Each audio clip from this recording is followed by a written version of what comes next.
১২০০ পর্বে শেষ হচ্ছে জনপ্রিয় ধারাবাহিক।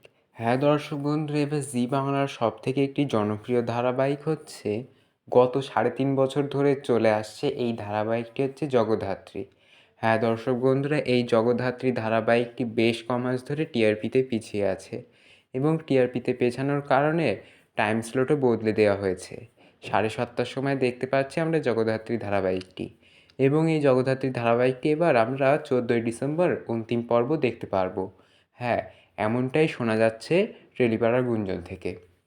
কারণ সন্ধ্যা 7:30টার সময় আসতে চলেছে 15ই ডিসেম্বর থেকে, তারই ধরি মনে করি এই ধারাবাহিকটি। সেই জন্য শেষ করতে হবে এবার আপনাদের সকলের পছন্দের ধারাবাহিক জগদ্ধাত্রী। তাহলে দর্শক বন্ধুরা, আপনারা কমেন্টসে জানান যে জগদ্ধাত্রী ধারাবাহিকটি শেষ হলে আপনারা কতটা দুঃখ পাবেন, এবং জগদ্ধাত্রী ধারাবাহিকে জগদ্ধাত্রী এবং স্বয়ম্ভুর চরিত্রটা সকল দর্শকেরই খুব জনপ্রিয় হয়ে উঠেছে, এবং এই ধারাবাহিকটি শেষ হলে দর্শকেরা খুবই দুঃখ পাবে। কিন্তু ধারাবাহিক তো শেষ করতেই হবে। তাহলে কমেন্টসে জানান কতটা মিস করবেন। আর এরকমই ভিডিও পেতে সাবস্ক্রাইব টিভি শো নিউজ।